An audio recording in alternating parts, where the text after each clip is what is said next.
दोस्तों एक बार फिर से आप लोगों का स्वागत है अपने सेफ्टी मित्र चैनल पे, जहाँ no copy paste no time waste, लेकिन आपको इन्फॉर्मेशन मिलेगा बेस्ट।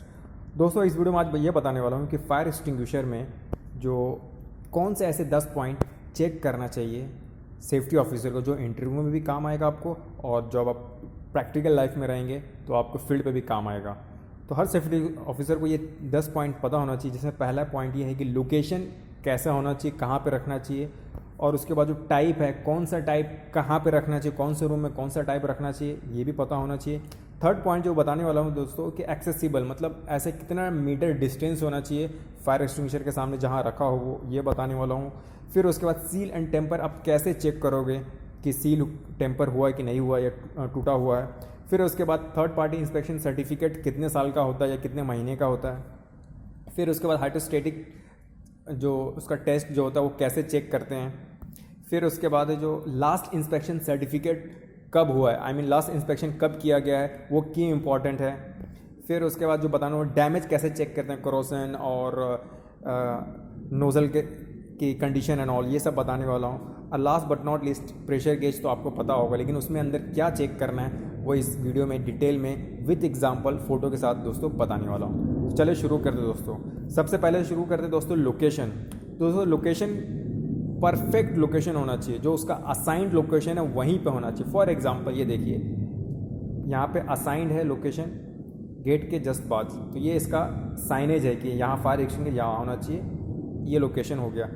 आपको ऐसा लोकेशन दिखा रहा हूँ जो असाइन नहीं है। देखिए यहाँ पे कोई असाइन नहीं है, अंदर कोने में रखा हुआ है, तो ये असाइन लोकेशन नहीं है। तो एज ए सेफ्टी ऑफिसर आपको असाइन भी करना, अगर असाइन है तो वेल एंड गुड, अगर असाइन नहीं है तो आपको रेज करना है कि ये सही लगा हुआ नहीं है।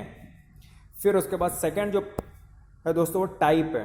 फॉर एग्जांपल जैसे पाउडर का हो गया, carbon dioxide CO2 fire extinguisher हो गया। अगर ये इलेक्ट्रिकल रूम में है तो वेल एंड गुड, बहुत अच्छी बात। लेकिन इलेक्ट्रिकल रूम में इसके बजाय किसी ने अगर चेंज कर दिया वाटर से, या किसी ने ला करके इलेक्ट्रिकल रूम में फोम रख दिया, तो सब कुछ तो ठीक है, लेकिन इलेक्ट्रिकल रूम के अंदर है तो ये आपकी जिम्मेदारी है एज ए सेफ्टी ऑफिसर कि ये चीज़ यहाँ नहीं होने चाहिए। ये भी आपको देखना है, भले से वैलिड है लेकिन आपको ये वाली वाटर और फोम वाला इलेक्ट्रिकल रूम में नहीं रहना चाहिए, क्योंकि लोग जिसे पता नहीं होता वो कोई भी एक्सटिंग्विशर कहीं भी जाके रख देते हैं। तो ये आपकी जिम्मेदारी है कि ये इस टाइप का फायर एक्सटिंग्विशर नहीं होना चाहिए। उसी तरह कोई और लोकेशन में वैसा नहीं होना चाहिए। तीसरी जो पॉइंट है दोस्तों, प्रॉपरली पोजीशन होना चाहिए।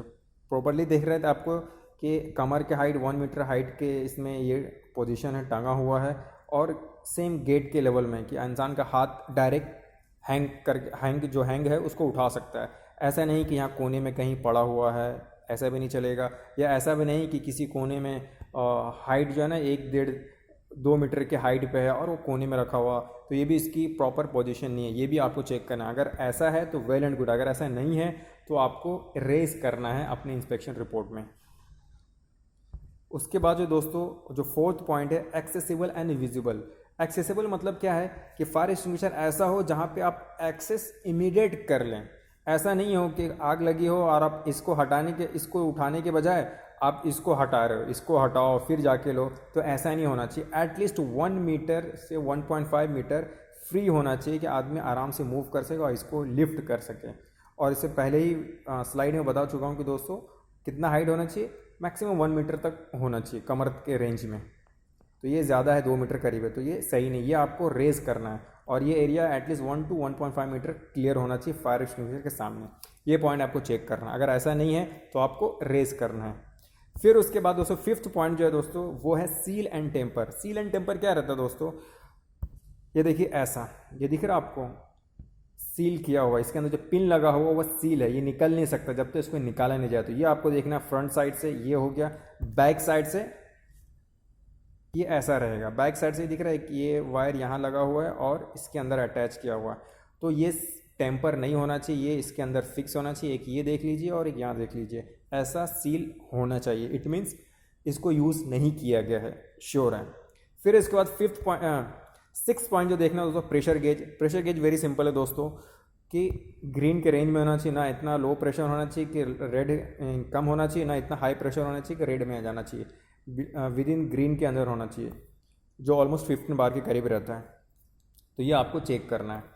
7th पॉइंट जो दोस्तों वो चेक करना ये है कि TPI certificate, third party inspection certificate, जो बाहर की टीम थर्ड पार्टी जो इंस्पेक्शन करती है, जो इस तरह का सर्टिफिकेट देती है, जैसे जो इस तरह का सर्टिफिकेट देती है, तो इसमें डिपेंड करता है कंट्री टू कंट्री। जैसे कतर में क्या है, 1 साल का आपका ईयरली बेस पे आपको गवर्नमेंट का रूल है, या आपको हर साल ये करना है। अब इंडिया का जैसे कहीं 6 महीने का है या 4 महीने का है, तो वो आपको वेरीफाई करना रहेगा कि कितने दिन के बाद या कितने फ्रीक्वेंसी क्या उसका थर्ड पार्टी इंस्पेक्शन का, फायर एक्सटिंग्विशर का, वो चेक करना है। फिर उसके बाद 8th पॉइंट जो दोस्तों last month inspection, last month inspection से ये पता चल जाता है कि दोस्तों कि लास्ट बार किसी ने, इसका मतलब है कि अगर लास्ट बार इंस्पेक्शन नहीं हुआ, इसका मतलब लास्ट 2 महीने से या 3 महीने से कोई देखा ही नहीं है, तो इसकी कंडीशन क्या है। इसलिए हर महीने मिनिमम 1 बार इंस्पेक्शन करना ज़रूरी है। जो आपने हर जगह आपने देखा होगा, ये महीना रहता है, सॉरी ये महीना रहता है और ये साल का ऐसा रहता है, तो ये आपको चेक करना है, हर महीने इंस्पेक्ट होना चाहिए। फिर उसके बाद जो दोस्तों 9th पॉइंट है दोस्तों लास्ट, हाइड्रोस्टेटिक। हाइड्रोस्टेटिक क्या है दोस्तों, बहुत सारा सिलेंडर कोई ऐसा है जो 5 साल का भी है, कोई 10 साल का भी है, तो आपको ये चेक करना है। तो हाइड्रोस्टेटिक का जो डेट रहता है, जो कब किया गया लास्ट टाइम, वो यहाँ पर रहता है दोस्तों। कुछ सिलेंडर में यहाँ पर भी रहता है, कुछ सिलेंडर डाउन में रहता है। जैसे यहाँ दिखाता हूँ मैं आपको, ये देखिए, ये यहाँ पे 2018 ऐसे करके शो कर रहा है। तो कुछ में नीचे में भी रहता है, कुछ में बॉटम में, कुछ में टॉप में भी रहता है। और 10th जो दोस्तों वो ये है फ्री फ्रॉम, फायर एक्सटिंग्विशर से फ्री होना चाहिए। किस चीज़ से फ्री होना चाहिए दोस्तों, डैमेज से फ्री होना चाहिए। ऐसा नहीं जैसे इसका नोज़ल का ये है वो डैमेज नहीं होना चाहिए। फिर उसके बाद इसका लीवर है वो सही रहना चाहिए, और इसकी जो बॉडी है वो डैमेज नहीं होना चाहिए। और क्या होना चाहिए दोस्तों, कोरोजन नहीं होना चाहिए, बॉडी जो है वो जंग लगा हुआ नहीं होना चाहिए। ये भी आपको चेक करना है फायर एक्सटिंग्विशर जब चेक करने जा रहे हैं तो। और लास्ट बट लीस्ट क्या है, नोज़ल का जो क्लॉग तो नहीं है, देखो जैसे ये देखिए, इसके अंदर कोई ऐसा कुछ जमा हुआ तो नहीं है, ये भी आपको चेक करना दोस्तों। और अगर ऐसा कोई नॉन कन्फर्मिटी आपको मिलता है, तो आपको अपने इंस्पेक्शन रिपोर्ट में आपको ये रेज़ करना होगा कि यहाँ पे ये प्रॉब्लम है। दोस्तों आई होप वीडियो से आपको फ़ायदा हुआ होगा। अगर चैनल पर नए हैं तो चैनल को सब्सक्राइब कर लीजिए, और वीडियो अच्छी लगे तो लाइक भी और शेयर भी सब्सक्राइब भी करें। Thank you.